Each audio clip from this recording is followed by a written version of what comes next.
Hello everyone and welcome to this video podcast on the last days. My name is David and the title of this episode is Incorporating the Three Cleansing and Redemption Projects, Part 2, with a subtitle of Temples, Temples, and More Temples. This is episode 23.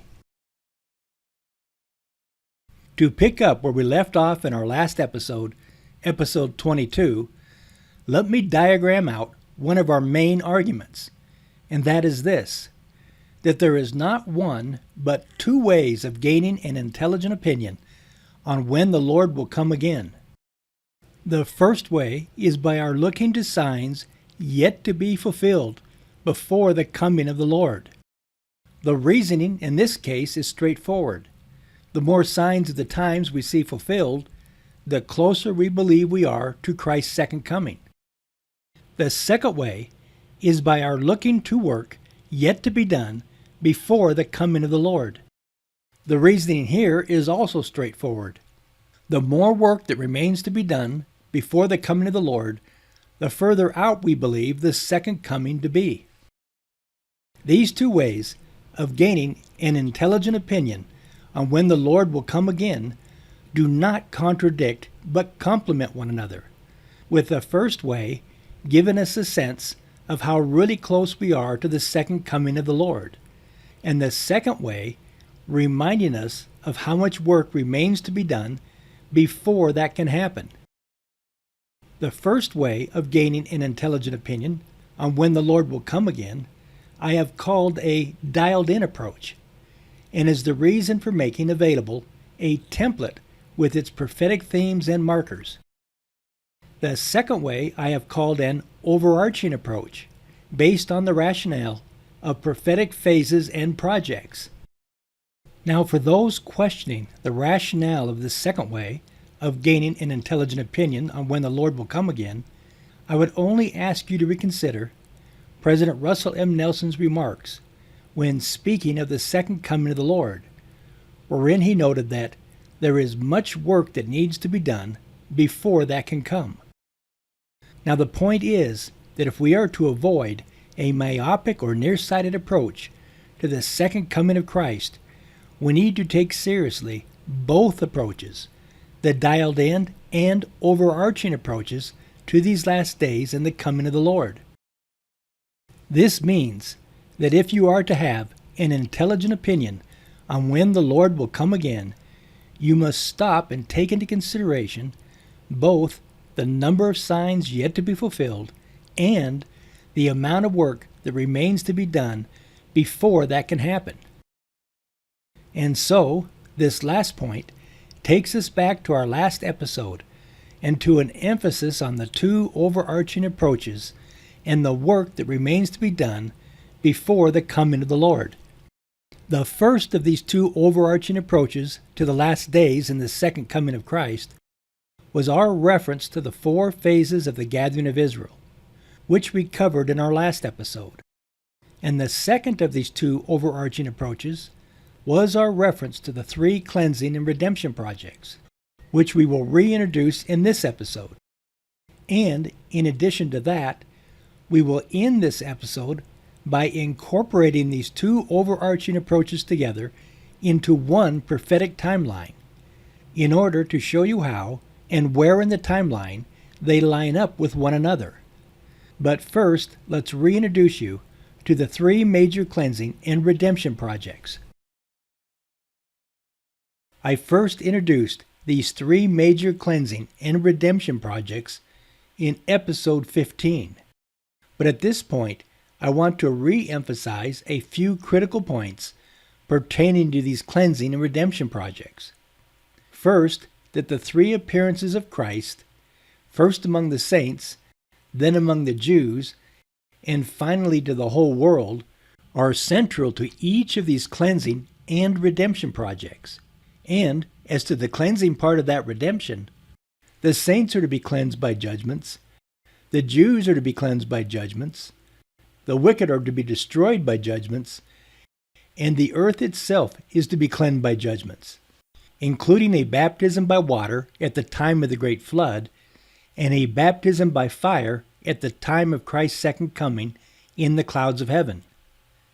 A second critical point is that the introduction of these three cleansing and redemption projects as an overarching approach to our last days timeline is justified because of their crucial relationship to the foundational gospel theme of the redemption of man.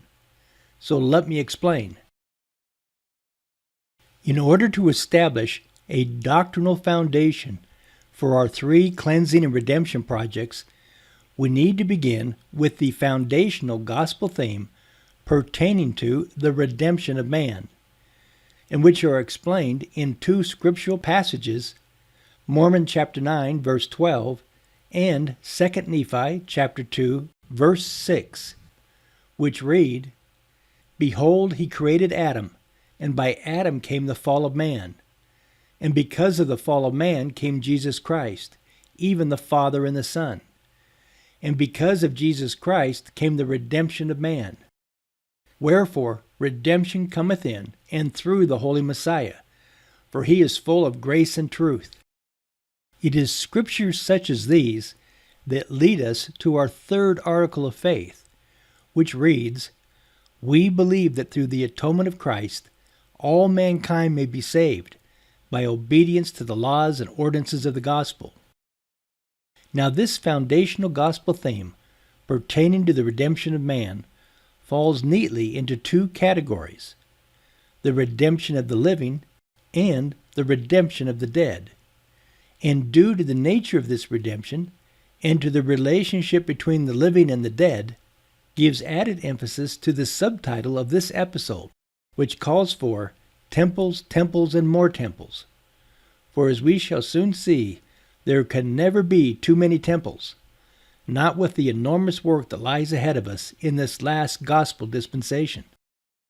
This brings us then to these latter days, and to the three cleansing and redemption projects that at this point still lie ahead of us, and with the added emphasis on the cleansing, cleansing, and more cleansing that will be associated with each of these three redemption projects, which are, first, and in reference to the saints, the New Jerusalem and the redemption of Zion, and which I have designated as Project 1. Second, and in reference to the Jews, the Old Jerusalem and the redemption of Israel, which I have designated as Project 2. And third, and in reference to the destruction of the wicked and the cleansing of the earth, the millennium and redemption of the earth, which I have designated as Project 3. Now it is crucially important to understand that these three major cleansing and redemption projects, which have not taken place, are all necessary to complete the redemption of man, and that without these three cleansing and redemption projects, the redemption of man could not be completed, and that would mean that the great and eternal plan of redemption would be frustrated. So we see the necessity and justification for these three cleansing and redemption projects being incorporated within our last days timeline. Now I think the best way to proceed at this point is to go ahead and incorporate the three cleansing and redemption projects within the four phases of the gathering of Israel. This means incorporating them within phases 3 and 4 as shown here, which will require a few adjustments.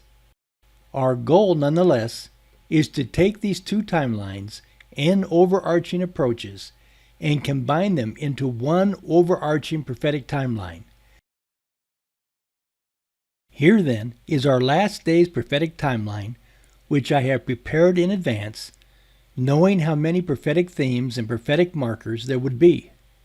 We will begin mapping out this timeline with the first two phases of the gathering of Israel already in place, and with the added emphasis on the gathering of Israel and on the subtitle of Temples, Temples, and More Temples. Now the reason we want to stop here with Phase 2 is because Phase 2 butts up against our first cleansing and redemption project, Project 1, which, again, and in reference to the saints, consist in the building of the New Jerusalem and along with it the redemption of Zion. Second, we have Project 2, which consists in the end-time events associated with the rescuing of the Jews in Old Jerusalem and the redemption of Israel. And third, we have Project 3 and those end-time events associated with the destruction of the wicked and the cleansing of the earth in preparation for the millennium and the redemption of the earth. Now, the completion of these three projects is required if we are to fulfill the prophecy of Isaiah, chapter 2, verses 2 through 3, which reads, "And it shall come to pass in the last days that the mountain of the Lord's house shall be established in the top of the mountains, and shall be exalted above the hills, and all nations shall flow unto it. And many people shall go and say, Come ye, and let us go up to the mountain of the Lord, to the house of the God of Jacob. And he will teach us of his ways, and we will walk in his paths. For out of Zion shall go forth the law, and the word of the Lord from Jerusalem." And of course, this prophecy of Isaiah is to find its complete fulfillment during Christ's 1,000-year millennial reign, when the saints, according to Revelation chapter 20, verse 4, will live and reign with Christ 1,000 years. And which millennial reign, by the way, takes us clear to the year 3000 A.D. and on into eternity, as shown here. Now I will make the point again that central to the three cleansing and redemption projects are the three appearances of Christ. First among the saints, when Christ suddenly comes to his temple in Mount Zion; then among the Jews, as Christ descends upon the Mount of Olives; and lastly, to the whole world, when Christ appears in the clouds of heaven with power and great glory. And it should be noted that these three appearances of Christ are also central to the final two phases of the gathering of Israel. So let's make mention of these final two phases now, beginning with phase 3, which consists in the gathering of the saints to the New Jerusalem, or Mount Zion, as a place of safety and refuge. And so we see that while the saints are gathering or fleeing to Mount Zion for safety and refuge, we have the Jews gathering or fleeing to Old Jerusalem for the same reasons, while the wicked are also gathered to Jerusalem to do battle with the Lord. And with the coming of the Lord in the clouds of heaven, we have the end of phase 3 and the beginning of phase 4, with the gathering of Israel that is to take place during the 1,000-year millennial reign of Christ. And so, at the heart of these three redemption projects, we find the underlying theme of cleansing, cleansing, and more cleansing. And throughout all four of the phases of the gathering of Israel, we also see the underlying theme of temples, temples, and more temples, as each of the gathering places are highlighted by a temple and the coming presence of the Lord. Now, with all that having been said, we can once again strategically place our prophetic black box between the yellow-coated fig leaf and the green-coated fig leaves, as a reminder of the two big unknowns spoken of throughout these episodes, and which make it impossible to predict any future target dates pertaining to these end-time events. At this point, we can also place where we are in the year 2022, as well as emphasize once more what President Russell M. Nelson believes to be the most important thing taking place on earth today, and that is phase 2 of the gathering of Israel, and all in preparation for what is coming in the near future, and that is the separation of the righteous from the wicked and the persecution of the saints worldwide, who will gather about their temples to be endowed with power from on high as a defense as they prepare to make their way to Mount Zion in America as a permanent place of safety and refuge from the raging storm and coming judgments. Before we close out this episode, let me make two final observations about the material we have covered. First, that in these last days, the 4 phases of the gathering of Israel and the 3 cleansing and redemption projects are necessary to complete the redemption of man. And second, that as we look at the enormity and magnitude of the 3 cleansing and redemption projects that lay ahead of us, as well as the 2 remaining phases of the gathering of Israel, one cannot help recall the words of President Boyd K. Packard, who stated that the world is not going to come to an end anytime soon. For as President Nelson observed, there is much work that needs to be done before that can come about. This does not mean, however, that it won't seem like the world is coming to an end, or that it won't appear as though Christ would or could come again at any moment. It just means that we Latter-day Saints need to stay focused on the task at hand, and that is by following President Nelson's lead and expending all our efforts on Phase 2 of the Gathering of Israel, and all in preparation for the 3 cleansing and redemption projects that lie ahead of us, along with the 2 final phases of the gathering, Phases 3 and 4. As we begin to wrap up this episode then, I would like to reiterate the point that in our efforts to gain an intelligent opinion on when the Lord will come again, we need to be looking for those signs yet to be fulfilled, as well as that work yet to be done before the coming of the Lord can take place. And that is by embracing these 2 complementary perspectives on the coming of the Lord that will keep us eagerly awaiting the coming of the Lord, while anxiously engaged in moving the work forward that needs to be done, and regardless of how long that work might take. Now, one of the Old Testament prophets that was aware that there were to be both great signs to be shown, as well as a great work to be done before the second coming of the Lord could happen, was the prophet Enoch, who was given a vision of the last days and was deeply concerned with 2 of our redemption projects, the redemption of Zion, Project 1, and the redemption of the earth, Project 3. For in the book of Moses, chapter 7, verse 58, we read, "And again Enoch wept and cried unto the Lord, saying, When shall the earth rest?" And then a few verses later, verses 61 and 62, the Lord goes on to both answer and reveal to Enoch that, yes, the day shall come that the earth shall rest, but before that day there shall be many great tribulations among the wicked, as well as the gathering of the righteous to Zion and to the New Jerusalem. And so the prophet Enoch's vision and timeline of the last days is a good example of incorporating both the signs of the times and the cleansing and redemption projects of the last days. And for this reason, we shall take up Enoch's vision and prophetic timeline of the last days in our next episode. We end then with another prophetic timeline alert by reinforcing the following message.